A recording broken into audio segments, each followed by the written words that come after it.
आज Doubtnut app download करें। Doubtnut पर अपने सभी गणित, रसायन विज्ञान, भौतिक विज्ञान और जीव विज्ञान के डाउट्स का करो सफाया। बस प्रश्न की फोटो खींचो, एक ही प्रश्न को क्रॉप करो और तुरंत वीडियो सोल्यूशन पाओ। अभी डाउनलोड करें। प्रश्न दिया है, लोहा एवं इस्पात को जंग से सुरक्षित रखने के लिए उन पर किस धातु की पतली परत चढ़ाई जाती है। और यहाँ पे हमारे पास 4 विकल्प दिया गया है। तो आइए हम लोग इस प्रश्न का यहाँ पे उत्तर देते हैं।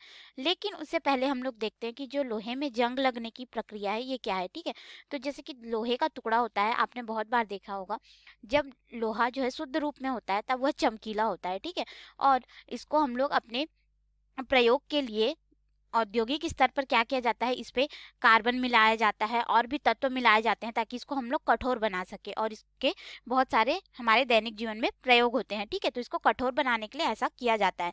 इस वजह से क्या होता है कि जब यह लोहा हमारे पास जो लोहा आता है औद्योगिक क्षेत्र में यह बनने के बाद, तब जब हम लोग पाते हैं वह शुद्ध लोहा नहीं होता। ठीक है, उसमें क्या होता है कि आसपास जो वायु रहती है उसमें नमी होती है, और नमी के साथ साथ वायु में नमी है, अगर बारिश हो गया तो बारिश के समय में यहाँ पे पानी की भी मात्रा बढ़ जाएगी, पानी रहेगा। ठीक है, और हमारे वायुमंडल में ऑक्सीजन भी उपस्थित है। तो इन सभी से जो लोहा रहता है वह क्रिया करता है, और क्रिया करने की वजह से इसमें फेरस और फेरक 2 आयन होते हैं, जिस वजह से यह क्रिया करता है और उसके ऑक्साइड बनाता है। ठीक है, Fe का यहाँ पे ऑक्साइड बनता है। ऑक्साइड बनने के साथ साथ क्या होता है कि इसकी ऊपरी परत में एक पीले रंग का परत चढ़ जाता है, और यह अधिक समय तक रहे तो यह एक पूरे परत के रूप में आता है और इसमें फफोले दिखने लगते हैं। ठीक है, तो इस तरह से जो लोहा रहता है वह क्षयित हो जाता है।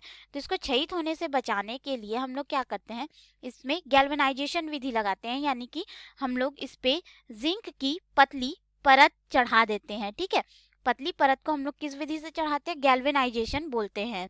लोहे के ऊपर में हम लोग जिंक की पतली परत चढ़ा देते हैं। तो क्या होता है कि यह जो जिंक की पतली परत होती है, अब यह नमी, पानी और हमारे ऑक्सीजन यानी कि वायुमंडल के हवा के मध्य संपर्क में आती है, तो जो जिंक रहता है वो सारी अभिक्रिया में भाग लेता है और जो है लोहे को बचा के रखता है। तो यहाँ पे अगर हम लोग देखें तो जिंक जो है क्या कर रहा है, त्याग कर रहा है ना, जिंक अपने आप का त्याग कर रहा है लोहा को सुरक्षित रखने के लिए। लेकिन अगर जिंक की परत जो रहती है खुरच जाए या कहीं से इसमें क्रैक्स आ जाएं, ठीक है, दरारें पड़ जाए, तो यह लोहे को सुरक्षित नहीं रख पाएगा। अब देखिए हमारे पास यहाँ पे 4 विकल्प दिया गया है कि तांबा, चांदी, सोना और जिंक। तो हमारा डी विकल्प तो सही हो गया कि यह अभिक्रिया में भाग लेता रहेगा और लोहे को या फिर इस्पात को सुरक्षित रखेगा। लेकिन यहाँ पे तांबा, चांदी या सोना हम लोग इसका क्यों प्रयोग नहीं करते।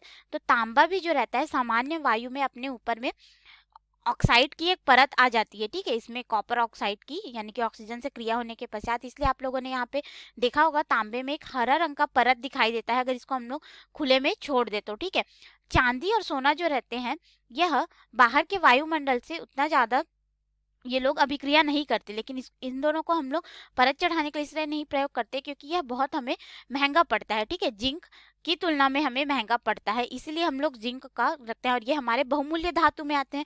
चांदी और सोने के हम लोग जवाहरात बनाते हैं और भी बहुत सारे मूर्ति बनाने, इन सब में प्रयोग होता है। ठीक है, तो ये जो है कीमती हो जाते हैं, कीमती धातु यानी कि महंगे हो जाते हैं, तो हम लोग इनका प्रयोग जो है लोहे या इस्पात में धातु की पतली परत चढ़ाने के लिए नहीं कर सकते हैं। तो इसीलिए हमारा जो डी विकल्प है बिल्कुल सही हो जाएगा कि जिंक की हम लोग पतली परत चढ़ा देते हैं ताकि लोहा जो है सुरक्षित रहे। धन्यवाद। कक्षा 6 से 12वीं से लेकर नीट, IIT, JEE वो एडवांस के लेवल तक 1 करोड़ से ज्यादा छात्रों का भरोसा। आज ही डाउनलोड करें डाउटनेट ऐप या व्हाट्सएप करें अपने सारे डाउट्स 8400 400 400 पर।